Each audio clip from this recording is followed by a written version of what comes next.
میں نبوت کے منکرین کا سینہ جو ہے وہ گولیوں سے بھی اتنا چھلنی نہیں ہوتا جتنا اس نعرے سے ہو جاتا ہے تاجدار ختم نبوت۔ لوگ کہتے ہیں کہ ختم نبوت کے ایمان کا حصہ ہے، ایمان کا جز ہے، یہ ایمان کا حصہ نہیں، ایمان کا جز نہیں۔ بندے کا کلمہ پڑھنا بھی اس وقت تک فائدہ نہیں دیتا، بندہ مسلمان بعد میں ہوتا ہے، حضور کو آخری نبی سے پہلے ماننا پڑتا ہے۔ تاجدار ختم نبوت۔ اور یہ مسئلہ ایسا مسئلہ ہے کہ حضرت جناب ابوبکر صدیق رضی اللہ تعالیٰ عنہ سے لے کر آج تک امت مسلمہ نے جس مسئلے کے لیے سب سے زیادہ قربانیاں دی ہیں اور میدان عمل میں نکلے ہیں وہ ختم نبوت کا مسئلہ ہے۔ حضور جانا صلی اللہ علیہ وسلم کی ظاہری حیات طیبہ میں 47 جنگیں لڑی گئی، جس میں حضور علیہ السلام نے صحابہ کے لشکر کو روانہ کیا اور 27 غزوات میں حضور خود تشریف لے کر گئے۔ 74 جنگیں جو یہ بنتی ہیں اس میں 259 صحابہ کرام شہید ہوئے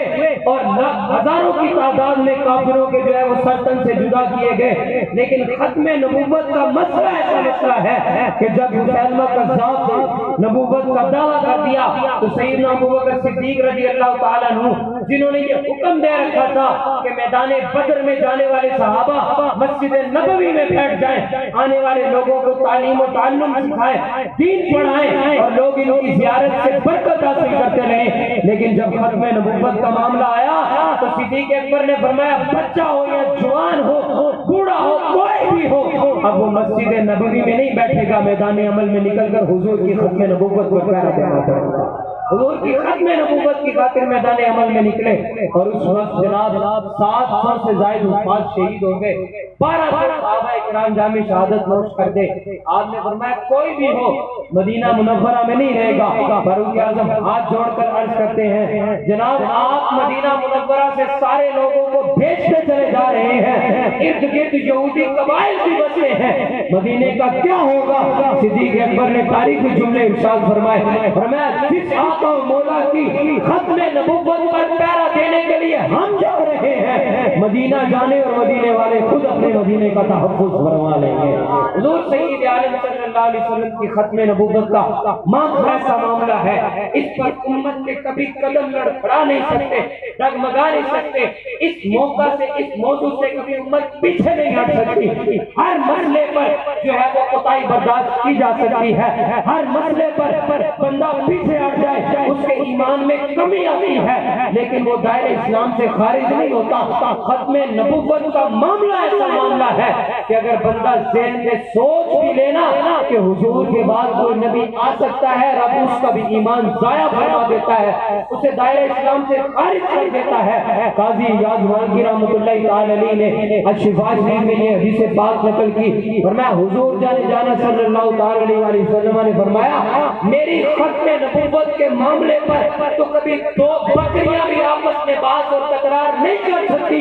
زمین و آسمان میں کوئی شے ایسی موجود نہیں ہے، رب کی کائنات میں رب نے جتنی بھی مخلوقات کو پیدا فرمایا سوائے نافرمان جنوں کے اور انسانوں کے، ہر بندہ یہ جانتا ہے کہ اللہ تعالیٰ نے محمد مصطفیٰ کو ختم نبوت کا تاج عطا فرمایا ہوا ہے۔ لبیک یا رسول اللہ، لبیک لبیک یا رسول اللہ، لبیک لبیک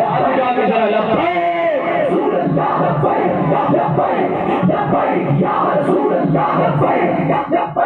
تاجدار ختم نبوت، تاجدار ختم نبوت۔ یہ ختم نبوت کا مسئلہ ایسا مسئلہ ہے، انسان تو رہے انسان، جانوروں نے بھی حضور جانا صلی اللہ علیہ وسلم کی ختم نبوت کی گواہی دی۔ ایک شکاری جو ہے وہ گوشت مار کر کے لیا ہے سرکار دو عالم صلی اللہ علیہ وسلم کی بارگاہ میں اور لا کر حضور سید عالم صلی اللہ علیہ وسلم کی بارگاہ میں رکھ دی اور کہنے لگا اگر یہ گواہی دینا کہ آپ آخری نبی ہیں تو پھر میں مانوں گا۔ سید عالم صلی اللہ علیہ وسلم نے گو کی طرف توجہ فرمائی، نظر کرم فرمائی، فرمایا یا تبو من تعبد، اے بتا تو گو تو کس کی عبادت کرتی ہے؟ مصطفیٰ کریم علیہ السلام کی نگاہ عنایت اٹھنے کی دیر تھی، اعلیٰ حضرت نے کہا جس طرف اٹھ گئی دم میں دم آ گیا،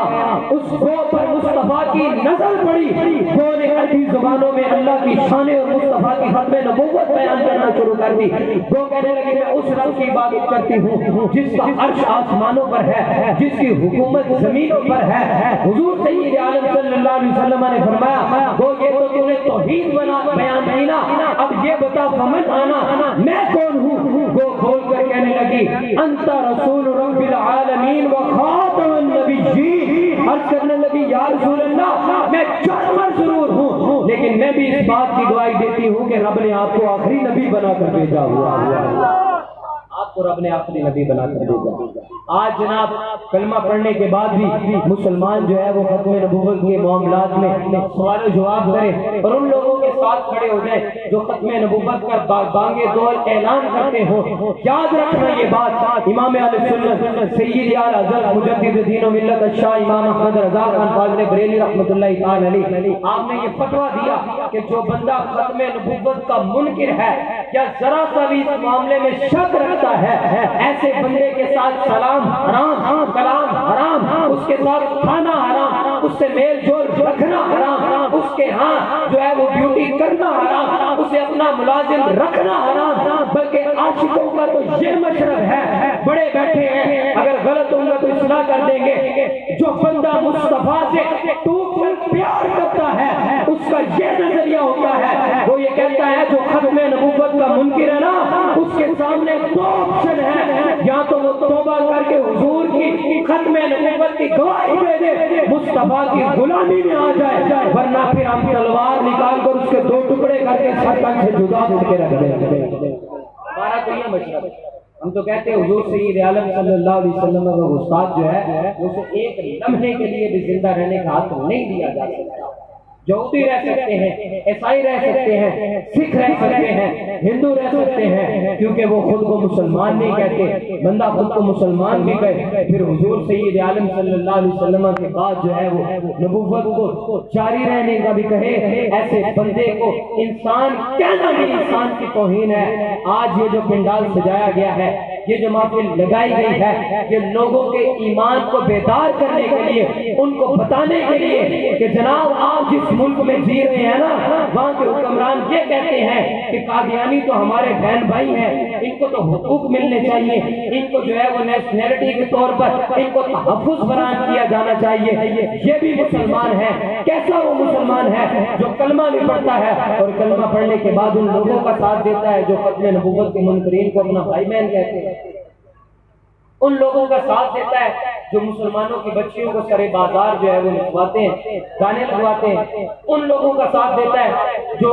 جناب کلمہ پڑھنے کے بعد خود کو مسلمان کہنے کے بعد جن کی زبان پر خاتم النبیین کا لفظ بھی نہیں آتا،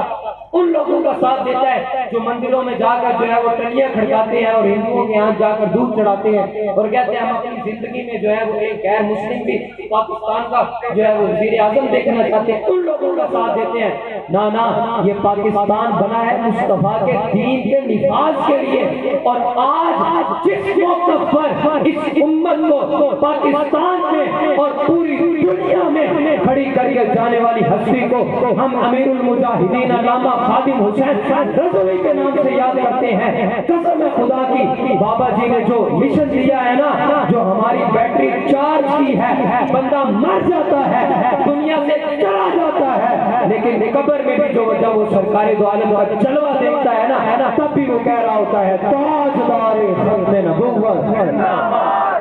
ذرا جوش کے ساتھ نعرہ لگا دے، میری تقریر مکمل ہے، تاجدار ختم نبوت۔